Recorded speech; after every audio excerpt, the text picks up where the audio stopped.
এখন থেকে আপনার প্রিয় সিরিয়ালগুলো ফ্রিতে দেখুন এক্সক্লুসিভলি শুধুমাত্র। আমার যতদূর বিদ্যে জানা আছে সব দিয়েই তো চেষ্টা করলাম, কিন্তু কোনো কিছুতেই রোগের উপশম হচ্ছে না। আসলে আমি রোগটাই ধরতে পারছি না। কেন, কিভাবে যে ওনার সমস্ত অঙ্গ প্রত্যঙ্গ বিকল হয়ে যাচ্ছে আমি সেটাই বুঝতে পারছি না। আপনি দেখো মস্ত বড় বৈদ্য, চিকিৎসা করা তো দূরে থাক, আপনি অসুখটা কি সেটাই তো ধরতে পারছেন না। না, আয়ুর্বেদ শাস্ত্রে এর কোনো চিকিৎসা আছে বলে আমার অন্তত জানা নেই। অসুখকে যদি ধরতে না পারি তাহলে চিকিৎসা করব কিসের? কি করে ভালো হবে বৈদ্য মশাই? হবে না।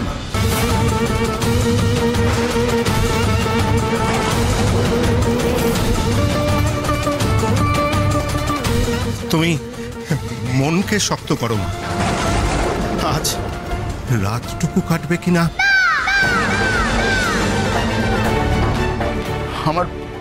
আমার খুব খারাপ লাগছে। আপনারা আমার অতিথি হয়ে এসে এত বড় বিপদের মুখে পড়লে আমি বুঝতে পারছি না যে কোথা থেকে কি হয়ে গেল। ভাবতেও পারছি না যে আমার বন্ধু এভাবে চলে যাওয়াটা শুধু এখন সময়ের অপেক্ষা। আমরা 3 দিন ব্যাপী রাষ্ট্রীয় শোক পালন করব মহারাজ গন্ধর্বরাজের মৃত্যুর পর। আমি বাবাকে ঠিক সুস্থ করে বাড়ি নিয়ে যাব, তাহলে আমি মাকে কি উত্তর দেব? মা যে আমাকে বলেছিল বাবার খেয়াল রাখতে, আর আমি এইটুকু পারলাম না। হে ঠাকুর, এ তুমি কি করলে ঠাকুর?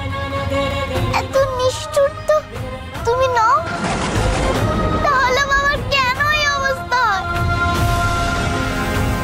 এই সময় শম্ভু, বাবা তো তোমার পরম ভক্ত, তুমি কেন বাবাকে এত কষ্ট দিচ্ছ?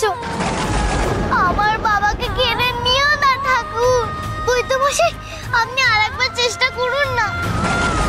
না, আমার আর নতুন করে চেষ্টা করার কিছু নেই। আমি আপ্রাণ চেষ্টা করেছি।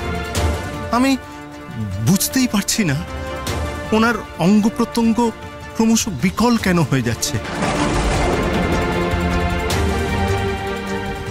আমি আসি।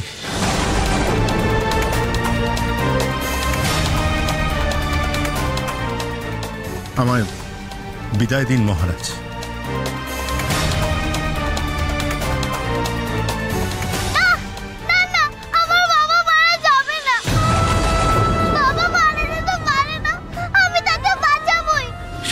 রাজকন্যা, মন্ত্রী মশাই তো গেছেন, নিশ্চয়ই কোনো একটা ব্যবস্থা হবে। শীতলা, মা শান্ত। মা, বাবা ঠিক সেরে যাবেন, কিচ্ছু হবে না। মহাদেব তার ভক্তকে এত বড় কষ্ট দিতে পারেন না। উনি ঠিক রক্ষা করবেন, তুমি দেখো, ঠিক রক্ষা করবেন। শিব শম্ভু তো মুখ তুলে চাইছে না কমানো মাসি। সত্যি কি অঘটন ঘটলো? হে মহাদেব, তোমার স্তব করতে এসে মহারাজ পুষ্পদন্ত এত বড় অসুখে পড়লেন। সবাই তো ভাববে যে আমি কিছু করেছি, কিন্তু কই না তো। আমি তো সব শত্রুতা ভুলে ওনাকে নিজের বুকে টেনে নিলাম। সেটাও ভগবানের সহ্য হলো না।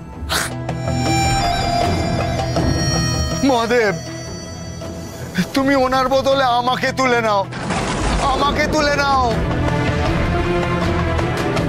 আসুন আসুন বৈদ্যমশাই, আসুন আসুন আসুন আসুন।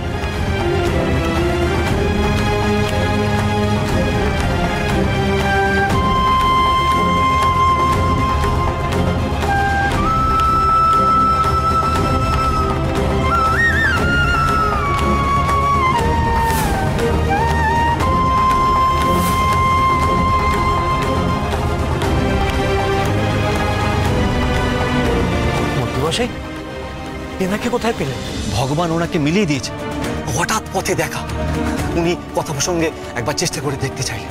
উনি উনি উনি আমাদের রাজবৈদ্যরে পরিচিত, কিন্তু এভাবে অচেনা অজানা একজন। একটা চেষ্টা করে দেখাই যাক।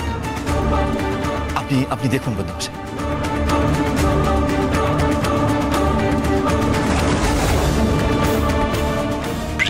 তোমরাই চেষ্টা করছো, কেস হবে না। মরলো বলে পুষ্পদন্ত, এবার আমি শুধু পদ্মাবতীর বৈধব্য রূপই দেখতে চাই। বিষক্রিয়া হয়েছে মহারাজের।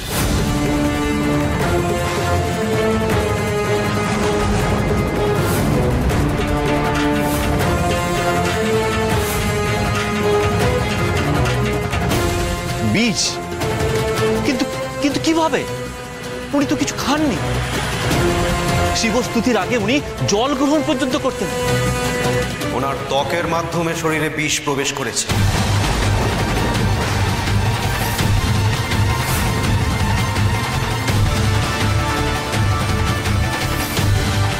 তীব্র বিষ।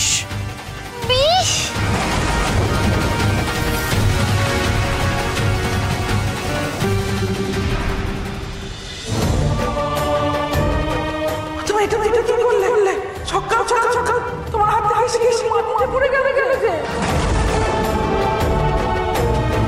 অন্দরমহলে প্রবেশ করবার জন্য অনুমতি চাই মহারানী।